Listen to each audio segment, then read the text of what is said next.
এই প্রথম সবগুলো টেক্সট বই যেই অনুষ্ঠানে আমি গিয়েছিলাম, সেই অনুষ্ঠান তো পাঠ্য বই কবে ছাপা হবে এটার অনুষ্ঠান ছিল না। সেই অনুষ্ঠান ছিল দুটো কারণে, দুটো টিপ দিতে হয়েছে আমার।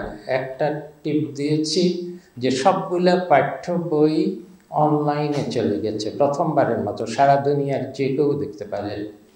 দ্বিতীয়টা হলো যে এমপিওভুক্ত শিক্ষকদেরকে এতদিন অনেক দুর্নীতি হতো ওই যে টাকা পয়সা পাঠানোর ব্যাপারে, এটা স্বয়ংক্রিয়ভাবে তাদের অ্যাকাউন্টে চলে গেছে 4 লক্ষ এমপিওভুক্ত শিক্ষকদের।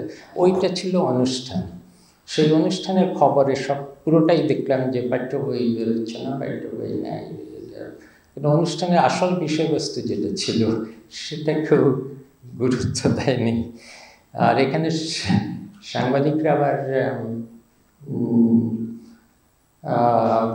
মানে পাঠ্য বই নিয়েও যেটা আলোচনা হচ্ছে, কয়েকটা পত্রিকায় আমি বেশি সময় পাই না, আর এই যে এত ঝামেলার মধ্যে তো পত্রিকা পড়ারও সময় নেই। সোশ্যাল মিডিয়া তো দূরের কথা। সোশ্যাল মিডিয়া শুনেছি অনেক অনেক কী বলে সমালোচনামূলক, যে সব কিছুই খারাপ হচ্ছে। কিন্তু পত্রিকাগুলোতে দেখেছি পাঠ্য বই সম্বন্ধে, আমি আগেই বলেছিলাম যে আমরা খুব দ্রুত করেছি, কম সময়ের মধ্যে পরিমার্জন করেছে, বড় বড় কিছু জিনিস পরিমার্জন করেছি। তার মধ্যে দেখলাম বেশ কয়েকটা পত্রিকায় উঠেছে যে রংপুরের আবু সাঈদের মৃত্যু তারিখ ইংরেজি ভার্সনে 17 জুলাই দেওয়া হয়েছে, কিন্তু বাংলা ভার্সনে সঠিকভাবে 16 তারিখ দেওয়া হয়েছে। এটা হলো নিউজের হেডলাইন।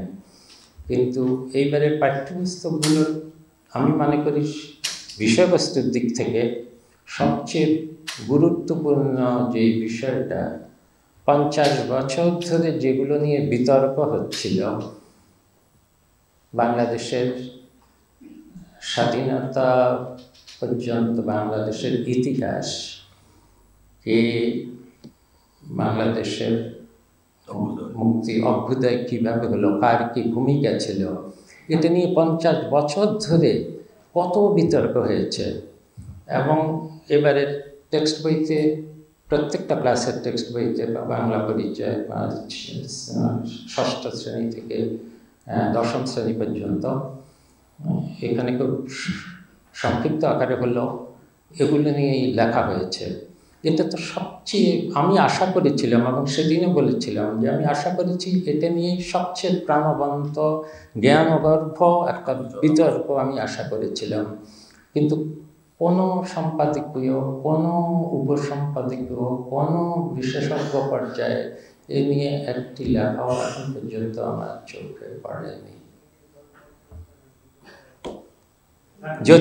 যদি হতো তাহলে আমি খুশি হতাম এই কারণে যে আমি অনেকবার বলেছি যে আমাদের অনেক ভুল ত্রুটি থাকতে পারে। এবছর আমরা খুব দ্রুতভাবে করেছি, কিন্তু ভুল ত্রুটি আলোচনা হলে তাহলে যদি আসলেই সত্যিকার ভুল ত্রুটি থাকে, আগামীতে আমরা না থাকলেও ওইটা পরিমার্জনের সুযোগ থাকবে।